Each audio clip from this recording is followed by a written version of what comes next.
When Paradox Rift comes to Pokemon TCG Live on Thursday, November 2nd at 10 AM Pacific, it will bring 180 new cards to the game. It's going to be an amazing set, shifting the meta more than any other in recent memory. To prevent you from wasting your hard-earned credits on the wrong cards, I'll be walking you through all of the Paradox Rift cards you need to craft on PTCGL. First up though, these are all of the staple cards from Paradox Rift that you'll be getting in the Battle Pass free decks. Roaring Moon EX and Golden Go EX are the featured decks for Paradox Rift, with Golden Go EX unlocked in the Premium Battle Pass, which should cost 600 crystals. Some of the cards will be unlocked a little after Tier 0, and some of the arts are mismatched, but the bottom line is that you'll end up with 3 Roaring Moon EX, a 4/4 line of Golden Go EX, 6 Professor Sada's Vitality, 3 Earthen Vessel, and 2 Ancient Booster Energy Capsule for free within the first week or so of Paradox Rift. In total, the Battle Pass free cards will save you more than 5,000 credits. Alright, with all that out of the way, let's begin with the first category, trainers. And we'll kick things off with stadiums. Well, just like a city without a sports team, there aren't any. So instead, we'll be starting with special energy. Well, there's just medical energy and it kinda sucks, healing 30 damage upon attach. I'm sure someone will create a wacky deck that uses it, but for now, we should just call it medical energy. Get it? Medical? Never mind. So because there's nothing in the stadiums or special energy sections, I'll instead be talking about tools first, which are super interesting this time around.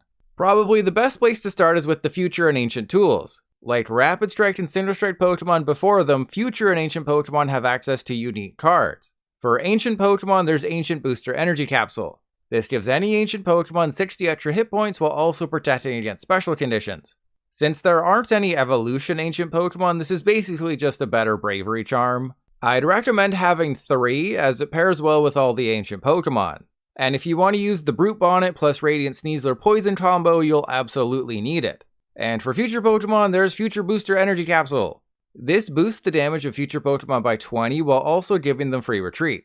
You'll have to decide if the extra power and free retreat is better than Bravery Charm, but Future Booster's awesomeness can't be denied. While Iron Hands may be the obvious choice for Future Booster, the math isn't really improved all that much unless you're going for a max power build with Regieleki. For Iron Valiant though, it allows it to hit 220 damage, which is a great number, while also providing free retreat to make its ability even easier to use. Now we move to the technical machines. My advice is to craft 2 each of De-Evolution, Evolution, and Turbo Energize. Since you can search them out of your deck with Town Store and Arven, there isn't a need to clog up your deck with more than that. Evolution and Turbo Energize are great, either evolving 2 Pokemon on your bench or accelerating energy to your bench Pokemon. And De-Evolution can be super powerful against Stage 2 decks like Charizard EX, potentially running them out of rare candy. But Blindside exists, and you should craft 1 so it doesn't feel left out. For the last 3 tool cards in Paradox Rift, there aren't any must-haves.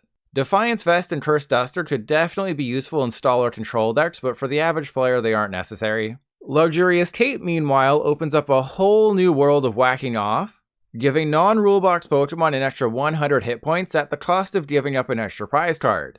It's not something you have to own, but if you have 300 credits to spare, get 3 and have fun experimenting. The supporters in Paradox Rift are a mixed bag. On one hand, you have something like Professor Sada's Vitality, which makes Roaring Moon a huge threat in Standard, accelerating energy from your discard pile and drawing you 3 cards. Since 3 copies are free in the Roaring Moon deck, just craft an extra one for 100 credits. On the other hand, you have supporters like Larry, Norman, Rika, Rourke, and Chantal. While people have said Rika is a less destructive Colress, I don't see it yet. You can skip all 5 of these cards for now. Getting back to the supporters you should be crafting, there's Mela and Professor Turo's Scenario. Mela probably won't see a lot of play until Raihan rotates around March 2024, but it's still strong. If one of your Pokemon was knocked out last turn, it accelerates a fire energy from the discard to one of your Pokemon, then draws you up to 6 cards. You may want to craft 2 now, but it's up to you. Professor Turo's Scenario, meanwhile, is definitely something you want at least 1 copy of. It simply puts one of your Pokemon back into your hand, including any pre-evolutions, while discarding all attached energy or tools.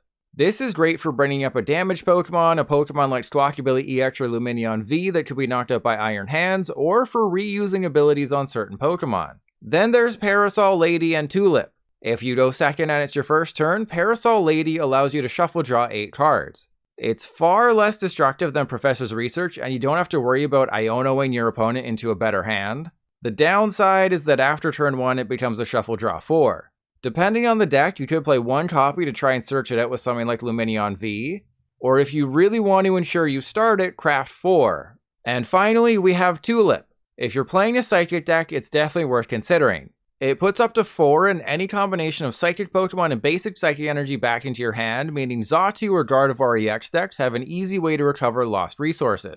Since 2 copies are free later on in the Battle Pass, you don't have to craft it, but it's 200 credits to get them on day 1. There's only a handful of new items in Paradox Rift, but the first one I'm talking about, Earthen Vessel, is one of the best in the game. Essentially Professor's Letter, but with the added benefit of discarding a card from your hand. It feels so weird saying that discarding is good, but the current meta likes it. Earthen Vessel gets 2 basic energy cards from your deck. This increases the consistency of so many decks, and is the sole reason the Reggie deck is going to see a resurgence. 3 copies are free on the Battle Pass, so just craft 1. A reprint, Countercatcher is an item-based boss's orders, provided you're behind on prize cards. If you don't already have the Crimson Invasion version in your collection, craft 2 copies and improve your deck's comeback potential. Techno Radar will see far less play than Earthen Vessel, but it's still good, getting 2 future Pokemon from your deck at the cost of discarding a card from your hand. Iron Valiant is likely the only deck you'll use it in, but crafting 2 copies is still a good idea. And for the degenerates out there who play stall decks, there's Snorlax Doll. Unlike past doll cards, this one isn't so easy to use. Snorlax Doll can only be put into play if it's in your starting hand. After that, it's a completely useless card. If you manage to start it though, it's a 120 hit point basic that gives up 0 prizes. I can't recommend crafting any copies, but I'm sure stall players are sweating at the potential of it. To quickly wrap up the trainer section, every trainer in Paradox Rift costs no more than 100 credits to craft, which means you only need 2,500 credits to get all the best ones in the set. Now we come to the support Pokemon. In order to keep this video from being over an hour long, I'll make things as concise as possible, skipping all of the fringe cards. First up is Jirachi. Somehow a common, meaning it's just 40 credits, Jirachi stops your opponent's basic Pokemon from putting damage counters on your bench Pokemon. This mainly blocks Sableye Lost Mine, preventing them from picking away at your bench. Just be aware that your active isn't protected, evolution Pokemon can still spread damage counters, and it's another Pokemon you'll have to put on your bench alongside Manaphy to hopefully not lose against a Lost Box deck. Then we have Bombardier EX. I've hesitated to talk about it until now, mainly because it has a lightning weakness in an Iron Hands world, but the first attack is insane. Fast Harrier can be used on your first turn going first, putting 3 basic Pokemon on your bench. Dunsparce could be one of those Pokemon, removing Bombardier's weakness, and you can also use something like Collapse Stadium at some point to bump Bombardier if you think it's a liability. Combining Energy Acceleration and Draw Power, Xatu is something you'll want a 3-3 line of in PTCGL. The main partner right now is Iron Valiant EX, which wants 4 spaces in play to itself, but getting 3 Xatu allows you to whack off with all sorts of decks.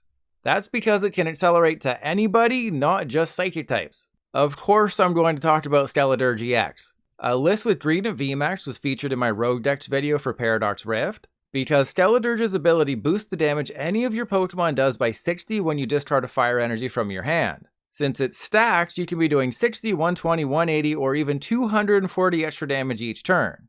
All of a sudden, Pokemon that were considered weak now become major threats. Even though it's a bit more niche than some of the cards in this section, if you decide to experiment with Skeledirge, you'll want 3 copies. 2 Pokemon that were designed to annoy a deck like Baxcalibur that brings energy back from the discard and accelerates it from the hand, Toedscruel and Minun are worth owning 1 copy of each. While they won't see much play overall, Toedscruel's ability prevents your opponent from putting any cards from their discard pile into their hand, meaning something like Superior Energy Retrieval is useless. And Minun punishes Chen-Pao's constant need to re-accelerate energy from the hand, putting 2 damage counters on any Pokemon that gets an energy attached that way. Unfortunately, you do need a Plusle in play for it to activate. Keeping up with the theme of annoying Pokemon, there's Tatsugiri. For a double turbo energy, it searches your deck for any 2 cards, then switches itself with the Pokemon on your bench, like, say, Mimikyu. Tatsugiri is almost specific to control decks, so I can't say everyone needs it, but the most maniacal among you will want at least 2. Getting back to safer strategies, there's Morpeko. If it doesn't have any energy attached, it has free retreat. And while the attack only does 70 damage, the 2 darkness energy go back to a bench Pokemon. This is a nice addition to the Roaring Moon deck, as it gives you a free retreater that isn't Mew EX, And it also gives you a way to deal with Mimikyu that doesn't involve Roaring Moon putting 200 damage on itself. Sort of like Fione from Cosmic Eclipse, except it discards itself, Iron Bundle's ability forces your opponent to switch their active. It can be a nice way to annoy your opponent, and the attack isn't terrible, preventing evolution Pokemon from attacking the next turn. And then there's Garganacl. While Xatu is getting all of the attention as an energy accelerator, deservedly so, Garganacl is still decent, attaching a fighting energy from your discard pile to one of your Pokemon while also healing 30 damage from it. So you can let your active take a hit, retreat it, then get another attacker charged up. It's not a must-have, but you will want 3 copies if you decide to run a deck with it. Get ready to see the Brute Bonnet Radiant Sneasler combo in PTCGL. By attaching Ancient Booster to Brute Bonnet, its ability makes both actives poisoned. And with Radiant Sneasler, that poison damage goes from 10 to 30. Based on what I've seen so far, you'll want 2 copies of Brute Bonnet. And I think that's it for the truly noteworthy support Pokemon in Paradox Rift. Because it's a lot harder to keep track of the Pokemon versus the trainers, there's a chance I missed something. If so, tell me how handsome I am in the comments. I am so amped for all of the attacking Pokemon in Paradox Rift. Of course I'll be leading off with Iron Hands. Amp You Very Much is one of the strongest attacks out there, dealing 120 damage and taking an extra prize card if it deals a knockout. Even though the card is super busted, you only need to craft 2 copies for 1200 credits.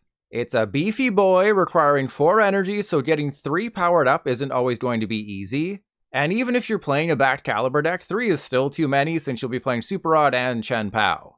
Now, I'll quickly talk about the main Pokemon in the Battle Pass free decks. You only get 3 copies of Roaring Moon EX, 2 at Tier 0 and another a bit later, so you will want to craft a 4th for 600 credits. Since Roaring Moon is the focus of its own deck and not a secondary attacker, this is definitely a card you want 4 copies of. Golden Go EX, meanwhile, doesn't need to be crafted in PTCGL unless you want it early. I don't know how late in the Battle Pass the other 2 copies will be unlocked, but if you don't mind waiting, you'll save yourself 1200 credits and still end up with 4 total copies. Alright, back to cards you need to spend credits on. Get 4 copies of Iron Valiant EX for a total of 2400 credits.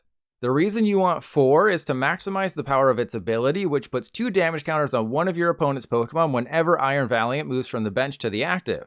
Your side of the field will get clogged up in a hurry as a result, but it's the price you have to pay for taking cheeky knockouts without even attacking. Sticking with Pokemon that attack for Psychic Energy, there's the Lightning-type Mewtwo EX. It's not as good as Iron Valiant, but the potential is definitely there. The main downside is that Iron Hands exists, so Lightning-weak Pokemon won't be as plentiful as they once were. Still, with 10 energy in play and a Bravery Charm on Mewtwo, you have a 280 hit point basic that deals 310 damage. That cannot be ignored. In the interest of saving you from spending 100,000 credits on Paradox Rift cards, I'll do my best to focus on the more playable second-tier attackers. Something that I think has a lot of potential is Zarina EX. A Stage 2 water type that's weak to Metal, not Lightning. It leaves any Pokemon with 30 hit points remaining for a single Grass energy. Using Panic Mask, you can prevent your opponent from attacking Zarina, or you can run the Brute Bonnet combo to one-shot everybody. As a Lightning-weak 2-prizer, Garchomp EX could struggle, but the power is there. For a single fighting energy, it does 160 damage and spreads 3 fighting energy from the discard to your bench Pokemon. Players in Japan have already put Iron Hands into Garchomp lists, or you could pair it with something like Terrakion to one-shot Iron Hands. For both Zarina and Garchomp, get 3 copies each. Sticking with EX Pokemon, there's Hoopa EX. A fighting type that attacks for Darkness energy, it does 50 damage for each energy attached to all of your opponent's Pokemon. Obviously, your opponent can play around this, and it's almost useless against Chen Pao. But if you're playing a Dark deck, it gives you a way to deal with a Lightning deck, provided you run Raihan or Energy Switch. And if you want to get super wacky, Toxtricity EX gives Lightning decks a fighting type attacker. You can use Electric Generator to attach to the Toxel, then evolve into Toxtricity, and all of a sudden you have somebody who can deal 270 damage. It is destructive, but as long as you play Flaffy or use it wisely, it could bail you out. Not a must-have by any means, get 2 copies of Toxtricity if you think it'll be useful. Another Pokemon that could find its way into a Miraidon Lightning deck is Tapu Koko EX. Paired with something like Countercatcher, you can deal 120 damage and paralyze whoever you want, provided one of your Pokemon was just knocked out. Get 1. Then there's Golisopod EX. I'm going to upset some people and say it's not worth crafting.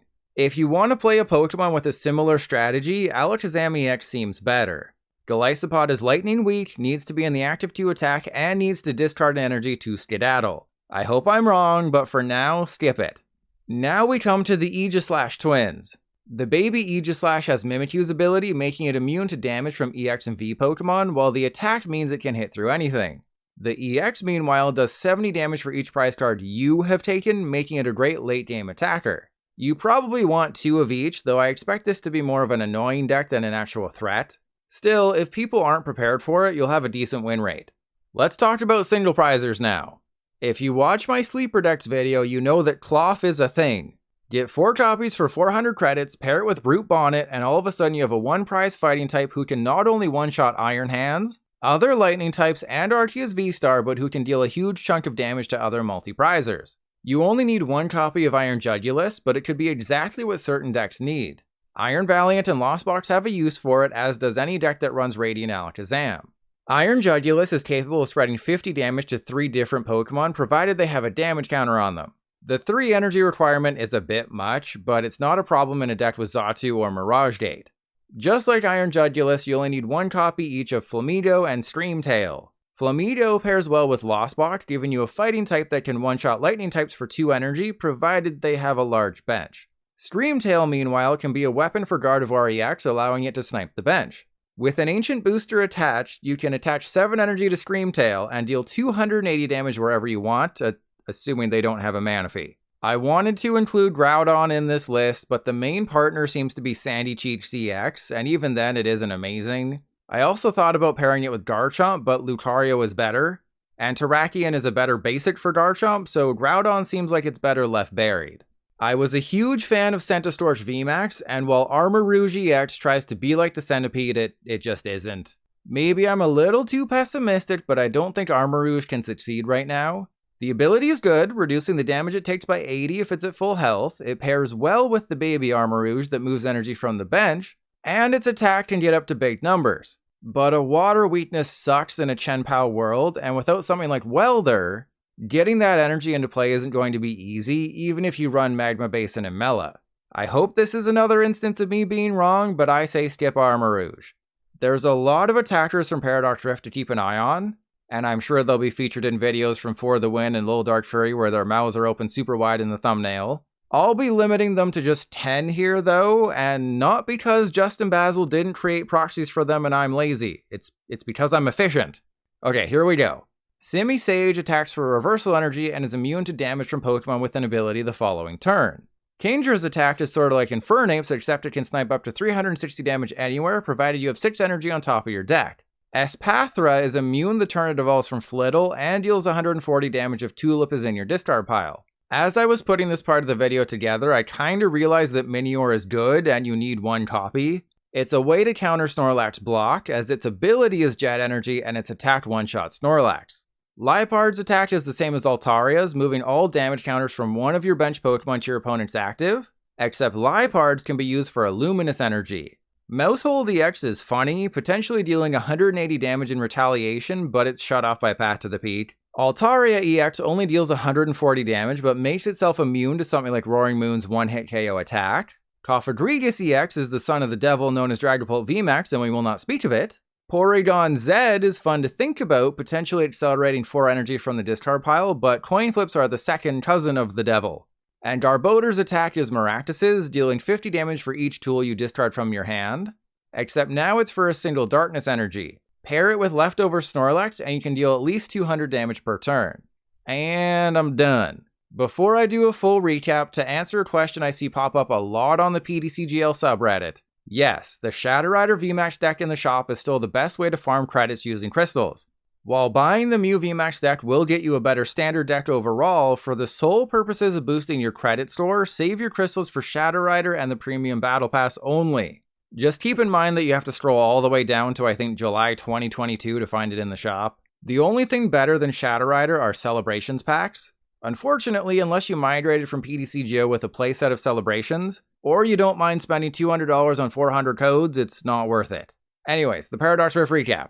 It'll cost roughly 23,000 credits to craft all of the good cards on PTCGL.